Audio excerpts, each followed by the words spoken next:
Be R Ambedkar open university students channel میں آج ہم گفتگو کریں گے لسانیات و ادب پر۔ آج اسٹوڈیو میں خیر مقدم ہے جناب پروفیسر مجید بیدار صاحب کا، جو سابق صدر شعبہ اردو جامعہ عثمانیہ سے ہیں۔ ہم سب سے پہلے شروع کرنے سے پہلے لسانیات کے بارے میں مختصر انداز میں اس کا تعارف پیش کیجیے سر۔ مسجد آپ تمام طلباء کا خیر مقدم ہے۔ دیکھیے، لسانیات ایک جدید علم ہے جو یورپ کے توسط سے ساری دنیا میں پھیلا ہے۔ انگریزی ادب میں لسانیات کا بہت بڑا شعبہ علیحدہ سے موجود ہے۔ جب یہ علم ہندوستان میں آیا تو سب سے پہلے اردو زبان ہی ایسی زبان رہی جس میں لندن میں جا کر لوگوں نے لسانیات کی تعلیم حاصل کی۔ مختصر یہ کہ لسانیات ایک ایسا علم ہے جس طرح انسان کا شجرہ ہوتا ہے، اس کا ننیال ہوتا ہے، اس کا ددیال ہوتا ہے اور اس کے مختلف رشتہ دار ہوتے ہیں، اسی طرح دنیا کی ہر زبان کا ایک رشتہ ہے۔ وہ زبان کس زبان سے رشتہ رکھتی ہے، اس کے ساتھ مل کر کون سی زبانوں نے نئے الفاظ بنائے اور اس کے ذریعے آوازوں کا کیا سنگم ہوتا ہے، آوازیں مل کر بات کرتی ہیں یا آوازوں سے کیا نتیجہ اخذ کرتا ہے، یہ تمام چیزوں کی معلومات لسانیات کے ذریعے ہوتی ہے۔ لسانیات نہ صرف کسی بھی زبان کی تاریخ سے پہلے کی خصوصیت بتاتا ہے،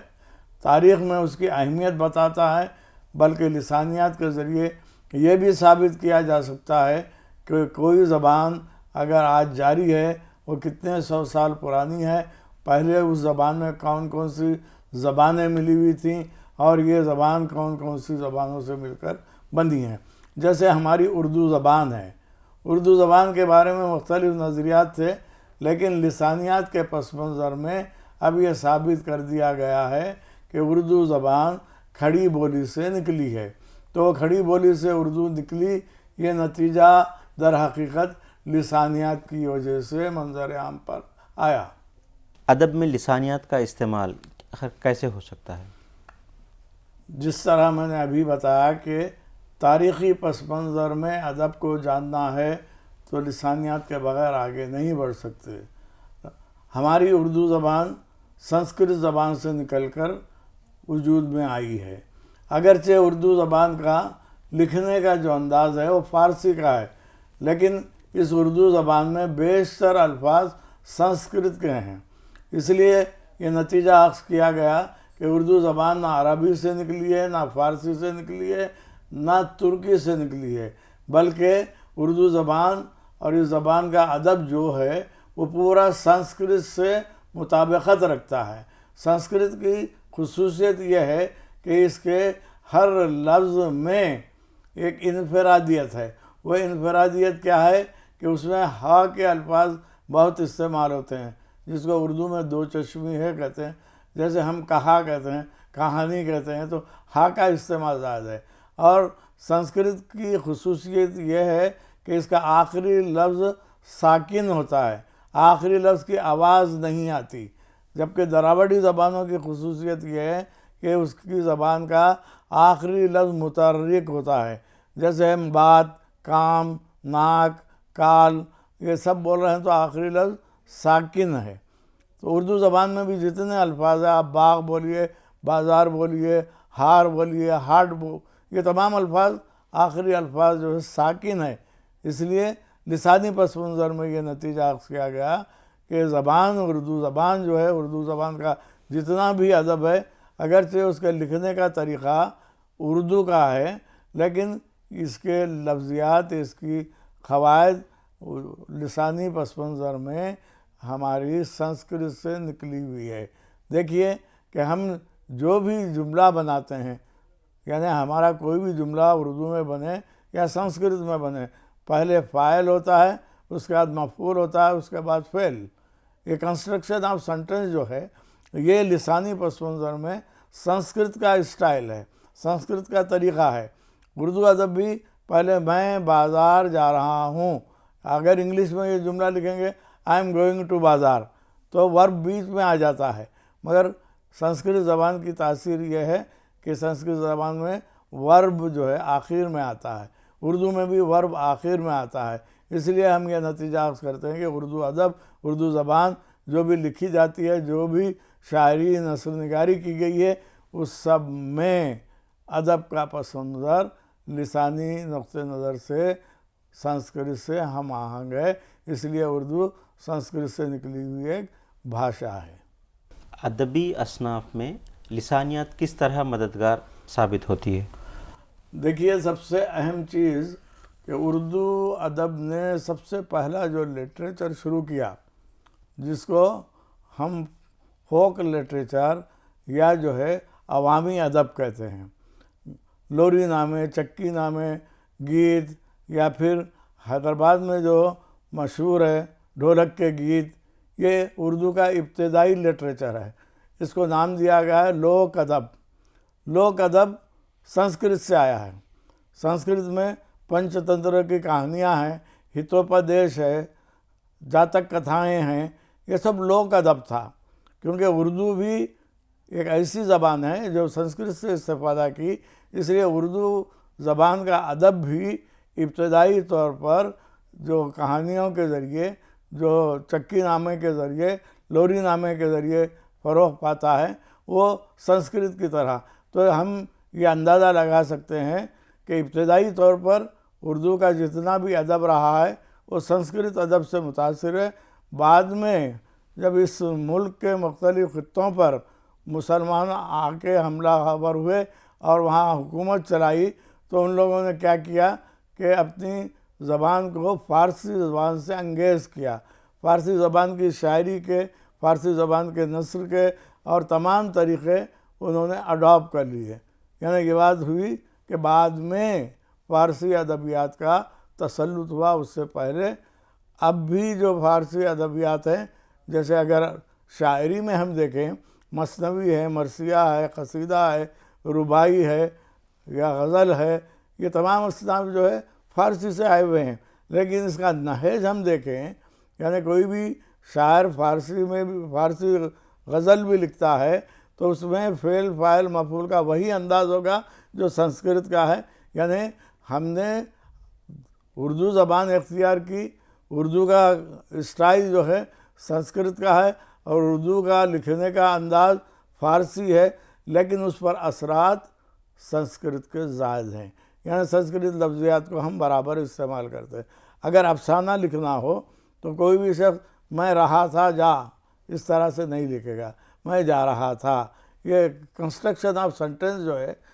سنسکرت سے لیا ہوا ہے، اور یہ اردو میں یہی ہے، اس سے ہٹ کے اور کوئی لینگویج ہم لکھ نہیں سکتے، چاہے افسانہ لکھنا ہو، ناول لکھنا ہو یا ڈرامہ ہو۔ اردو کی نثری اصناف، غیر افسانوی اصناف، ان تمام پر جو اردو کی شعری اصناف بھی ہیں جو بہت زیادہ اہم ہے، اس میں لازمی ہے کہ آپ غزل کا پورا انداز ہمارے پاس فارسی سے آیا ہے، عربی سے فارسی، فارسی سے اردو، لیکن آپ دیکھیں گے جذبات، احساسات، خوشی، غم، یہ تمام طریقے ہم جو اپنی غزل میں یا مرثیے میں استعمال کرتے ہیں، غم کا انداز استعمال کرتے ہیں، تو آنسو نکلنے کے لیے جو کیفیت ہے وہ کیفیت کا انداز خالص ہندوستانی ہے، وہ جو ہے نکال کر جو ہے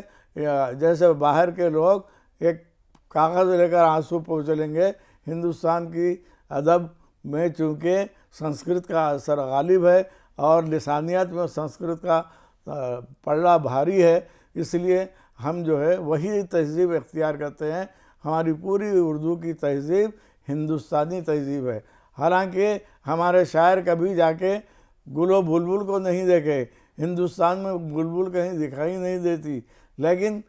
شاعری وہاں کے انداز میں، وہاں کے اشارے میں کی جا رہی ہے، اور بات جو کی جا رہی ہے ہندوستان کی۔ اس لیے اردو کی شعری اصناف ہو یا نثری اصناف ہو، ہر دونوں میں ہم کو لسانیات کا عکس دکھائی دیتا ہے، ہندوستان کی تہذیب کا عکس دکھائی دیتا ہے۔ سر، اب ہم بات کرتے ہیں نصابی کتابوں میں لسانیت کی کیا اہمیت ہو سکتی ہے؟ بڑا اہم سوال ہے، کیونکہ موجودہ دور میں دنیا کی ہر زبان سکھانے کا، پڑھانے کا طریقہ لسانی ہے۔ جبکہ ہندوستان کی زبانوں میں ہم نے وہ طریقے کو ابھی تک اڈاپٹ نہیں کیا، اختیار نہیں کیا۔ لازمی ہے کہ ہم انگریزی کتاب پڑھتے ہیں تو پہلے A T at, B A T bat, C A T cat, H A T hat, vowels کے ذریعے ہم الفاظ سکھاتے ہیں، پہلے اے کے، پھر اس کے بعد ای کے، اس کے بعد او کے، اس کے بعد یو کے، یہ واول سے لے کر ہم جو ہے یہ زبان سکھانے کا جو طریقہ ہے یہ لنگوسٹک کا طریقہ ہے۔ اب لازمی ہے اردو میں الف، واو، یہ تین واولز ہیں، یہ تین واولز کو بے الف با، پے الف پا، بے واو بو، پے واو پو، اس طرح سے کوئی سکھا رہا ہے تو بچے کو کوئی غلطی کا احتمال نہیں ہوتا۔ ہمارے پاس جتنے بھی قاعدے لکھے گئے ہیں اردو کے، جو اردو سکھانے کے نصاب میں ابتدائی کلاسوں میں، اس طرح لنگوسٹک پوائنٹ آف ویو سے نہیں لکھے گئے، جبکہ انگریزی میں، تیلگو میں، مراٹھی میں، کنڑی میں، تامل میں، حتیٰ کہ ملیالم زبان میں بھی آپ دیکھیں گے کہ زبان سکھانے کے لیے لنگوسٹک فارمولا، کیونکہ جتنی صوتیات ہے، جتنی آوازیں نکلتی ہیں، یہ پوری آوازیں تعلق رکھتی ہیں لسانیہ سے۔ اب با بولے تو آپ بے الف لکھیں گے، پے الف نہ لکھیں گے، با کی آواز کیا ہے، پا کی آواز کیا ہے، کا کی آواز کیا ہے، یہ آوازیں جو ہے، یہ ساؤنڈز جو ہے، یہ فونیٹکس جو ہے، یہ آپ کے ذہن میں ہونے کی وجہ سے اس کو واول سے جوڑ کر اگر سکھایا جائے تو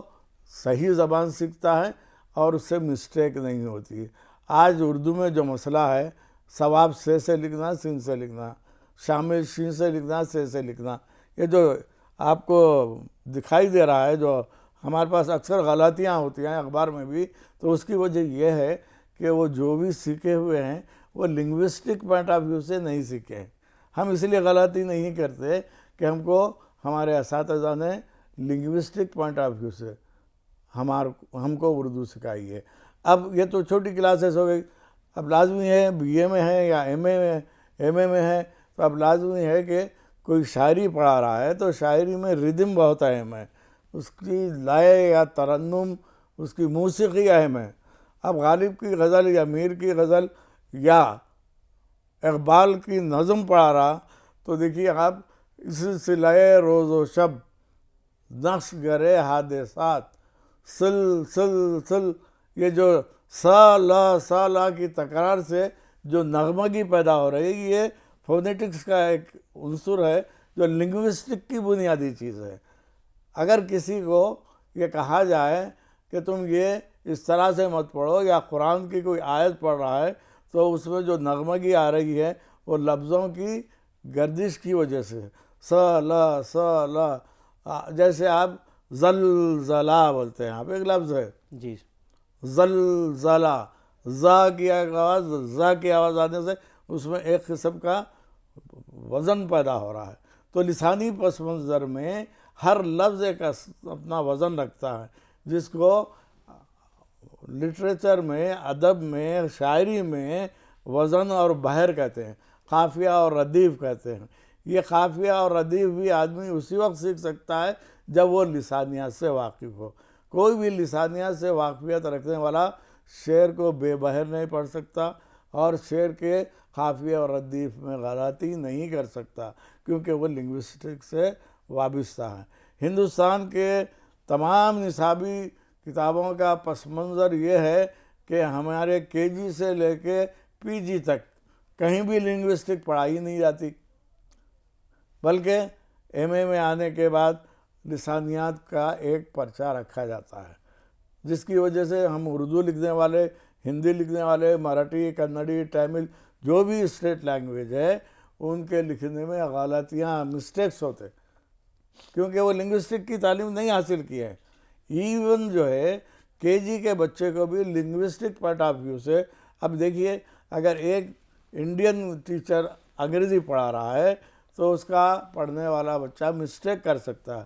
اس کے بجائے کوئی انگریز لیڈی ہے، کوئی انگریز ٹیچر ہے جو لنگوسٹ سے واقف ہے، وہ بچے کو انگلش سکھائے گا تو اس سے مسٹیک نہیں ہوگی۔ وجہ یہ ہے that fellow is having background of linguistic. اس لیے ہونا یہ چاہیے تھا جہاں زبان پڑھائی جاتی ہے، لینگویج پڑھائی جاتی ہے، اس کے ساتھ لنگوسٹک کو بھی لنگوسٹک کو تو ابتدا میں صوت یاد رکھنا آپ، آواز کیا ہے، سا کی آواز کیا ہے، سین کی آواز کیا ہے، شا کی آواز کیا ہے، غا کی آواز کیا ہے، غا کیسا نکلنا. اب لازمی ہے بہت سے لوگ غالب کو غالب بولتے، غزل کو غجل بول دیتے. کیوں بولتے؟ ان کو فونیٹکس کا نیک نہیں معلوم. جو فونیٹکس کے نیکس جانتے ہیں، ساؤنڈ جانتے ہیں، وہ مسٹیک نہیں کر سکتے. کیونکہ اردو والوں کا پورا لکھنے کا اسٹائل، اردو زبان چاہے پروز ہو یا پوئٹری ہو، وہ پورا اسٹائل سنسکرت کا ہے. جیسے میں نے فاعل مفعول فعل یہ موجود ہے، لیکن اس میں چونکہ عربی کے بھی الفاظ آ گئے ہیں، فارسی کے. اردو ایک ایسی لینگویج ہے دنیا کی ہر زبان کا لفظ اس میں موجود ہے. حد یہ ہم ریسٹورینٹ بولتے ہیں، ریسٹورینٹ جو ہے فرینچ ورڈ ہے، اردو میں اس لکھا ریسٹورینٹ لکھا ہوا رہتا ہے. اور ہم مادام بولتے ہیں یا میڈم بولتے ہیں، یہ بھی فرینچ ورڈ ہے. تو اردو میں تمام زبانوں کے الفاظ اس لیے کھپ جا سکتے ہیں کہ اردو کا آواز کا جو نظام ہے، فونیٹکس کا جو نظام ہے، وہ نظام بہت ہی پرفیکٹ ہے. لازمی الف سے لے کے یا تک 37 آوازیں اردو میں ہیں، انگریزی میں 26 ہی ہیں. لازمی ہے کہ انگریزی کا آدمی بھی کا تلفظ نہیں کر سکتا، وہ نہیں، باڑ نہیں بول سکتا، ہاں بولنا نہیں آتا اسے. اردو والا اردو کی تلفظ بھی کرتا ہے اور ہندی کا بھی کرتا ہے، پرشین کا بھی کرتا ہے. کیوں کہ در حقیقت اس کے پاس ایک کمپلیٹ ساؤنڈ ایفیکٹ ہے جو لنگوسٹک پوائنٹ آف ویو سے، لسانی پس منظر میں اس کو دیا گیا ہے. دنیا کی کسی بھی زبان کا حد یہ ہے کہ عربک ایک بہت بڑی لینگویج ہے، مگر عربک میں چا نہیں بول سکتا ہو، گا نہیں بول سکتا ہو، کیونکہ ورڈ چا. پنڈت ایک ایرانی کاؤنسلیٹ نے 29 مئی کو پنڈت جی کی ڈیتھ پر تقریر کرنے لگے تو وہ بار بار پنڈت بول رہے تھے. انگلش میں پنڈت کے معنی ڈاکو کے ہیں، کیونکہ عربک لینگویج میں پ نہیں ہے، اس لیے وہ ب بول رہے تھے. اس کا مطلب یہ ہوا کہ فونیٹکس، کمپلیٹ فونیٹکس جو ہے، ہندی کے پورے ساؤنڈ جو ہے فونیٹکس پوائنٹ آف ویو پہ ہے، سنسکرت کے فونیٹک پوائنٹ آف ویو سے. اردو میں بھی بہت سے نہیں ہیں، جیسے میں نے کہا ڑ کا باڑ ہم بول لیتے ہیں لیکن لکھ نہیں سکتے. تو اس سے یہ بات ظاہر ہوئی کہ فونیٹکس اور لنگوسٹک ایجاد ہوئی یورپین کنٹریز میں، اور انہوں نے جتنے ورلڈ لینگویجز کے ساؤنڈز بنائے، اس ساؤنڈ میں 99% ساؤنڈز اردو اور سنسکرت میں ہیں. اس لیے سنسکرت پڑھنے والا پورے ساؤنڈ ادا کر سکتا ہے، جبکہ کوئی جو ہے عربی کا آدمی ہے، پرشین کا ہے، تو وہ برابر نہیں بول سکتا. تو یہ ہماری اردو زبان میں لنگوسٹک کو یعنی ایک سبجیکٹ کی حیثیت سے نہیں، ایک ضرورت کی حیثیت سے انٹروڈیوس کیا جانا چاہیے. اس کی وجہ سے جو بچے چھوٹی کلاسز میں لکھنے میں غلطی کرتے ہیں، پڑھنے میں غلطی کرتے ہیں، وہ غلطی رک سکتی ہے. تو اگر ادب کے ساتھ یا ادب پڑھاتے وقت ایک چھوٹا سا، دیکھیے انگلش میں کرسیو رائٹنگ ایک کتاب ہوتی ہے، بچے کو پی کیسا لکھنا ہے، ایم کیسے لکھنا ہے، این کیسے لکھنا ہے. تو ویسے کرسیو رائٹنگ کی کتاب ہمارے پورے دکن کے علاقے میں نہ تلنگانہ میں ہے، نہ اردو میں، نہ آندھرا میں ہے، نہ تامل ناڈو میں ہے، نہ کرناٹک میں، مہاراشٹر میں ہے. تو اس کو سکھانے کا جو طریقہ ہے لینگویج، اس کے لیے لنگوسٹک پوائنٹ آف ویو سے ہاؤ ٹو رائٹ سکھایا جاتا ہے. تو یہ چیز نہیں ہونے کی وجہ سے ہمارے اردو میں بہت سی غلطیاں ہوتی ہیں. تو یہ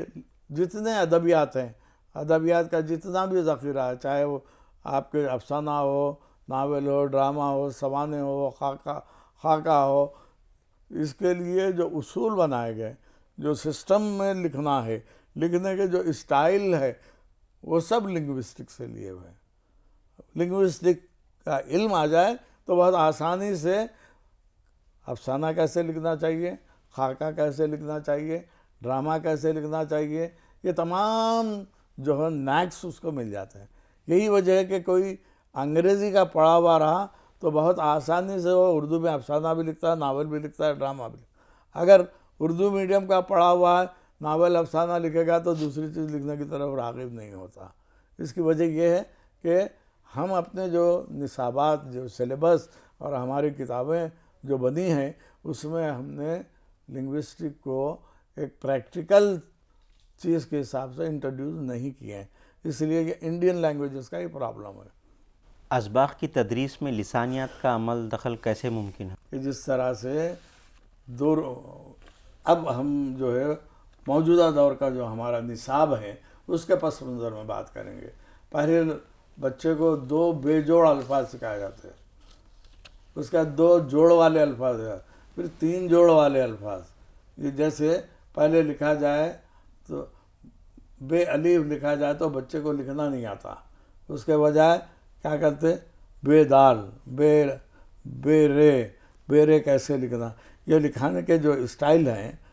یہ لکھنے کا بر کیسا لکھنا، بد کیسا لکھنا، دونوں میں کیا فرق ہے، کیا ڈفرینس ہے، یہ در حقیقت لکھانے والا جو بھی ٹیچر رہتا ہے وہ سکھاتا ہے۔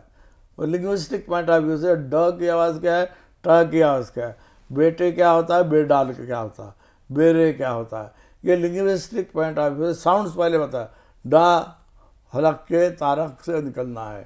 را نیچے سے نکلنا ہے، یہ ساؤنڈز جو ہے یہ پورے ہمارے ووکل آرگن سے ہی نکلنے والے ہیں۔ تو بچے کو لنگوسٹک پوائنٹ آف ویو سے سمجھا دیا جائے کہ شین ادھر سے نکلتا ہے، سین ادھر سے، فلات کہاں سے نکلتا ہے، یہ جس کو ہم عربی زبان میں جو ہے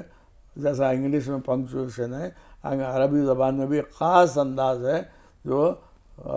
لنگوسٹک کو بیئر کرتے ہیں وہ، تو اس طرح سے ہمارے پاس بچوں کو صحیح لنگوسٹک پوائنٹ آف ویو سے نصابی تعلیم نہیں دی جاتی، ان کو معلوم بھی نہیں رہتا ڈاکا ڑا کا فرق جو ہے۔ البتہ آپ سنسکرت میں دیکھیں گے، ہندی میں بہت آسانی سے وہ سیکھ رہتا، جہاں نا لکھنا ہے وہاں نا لکھا ہے، جہاں نا لکھنا ہے وہاں نا ہے، باڑ میں لکھنا ہے تو وہاں نان نہیں لکھا ہے۔ اس طرح سے کیوں کہ وہ ساؤنڈ کی پوری پرفیکشن جو ہے پڑھاتے ہوئے سمجھائی جاتی ہے۔ بعض لوگ ایسے ہیں جو ہندوستان میں جن کی فونیٹک کمزور ہوتی ہے، تو وہ جیسا بہار کے جو لوگ ہوتے ہیں وہ شین سین میں فرق نہیں کرتے، سین شین کو ایک ہی سمجھتے ہیں، اور اس کی وجہ وہاں کی بولیاں ہوں گی، ہر جگہ کی کلوکل، جیسا ہم یہاں ہیں تو ہم تلنگانہ میں ہیں تو تیلگو کا اثر ہماری اردو زبان پہ ہے، اگر دلی میں ہے تو کھڑی بولی کا اثر ہے، اور جو ہے بہار کی طرف تو وہاں بھوجپوری وغیرہ کا اثر ہے، تو وہ کلوکل لینگویجز کے جو اثر ہوتے ہیں اس سے بھی آدمی بہت سی چیزیں غلط کر دیتا ہے۔ لازمی ہے کہ ہم اگر حیدرآباد میں ہاؤ نکو اگر بول رہے ہیں تو کوئی آدمی جو ہے برا نہیں سمجھتا، دلی میں جا کے ہم ہاؤ نکو بولیں گے تو سمجھنے لگیں گے، کیوں کہ ہماری کلوکل لینگویج، یہ کلوکل لینگویج کی بھی ساؤنڈ جو ہے وہ بھی سیکھنا ضروری ہے۔ اب دیکھیے ہم آریائی زبان سے بات کر رہے تھے، لنگوسٹک پوائنٹ آف ویو سے، لسانی اعتبار سے اردو ایک آریائی زبان ہے، یہ کھڑی بولی سے نکلی ہے، سنسکرت سے نکلی ہے۔ اب میں آپ کو بتاتا ہوں کہ کس طرح ہماری اردو میں آرین یعنی سنسکرت کے الفاظ ہیں، اسی طرح دراوڑین الفاظ بھی ہیں۔ ہم چونکہ ساؤتھ انڈیا میں ہیں، ساؤتھ انڈیا کا پورا ایریا چاہے وہ کنڑی پڑھی ہے، مراٹھی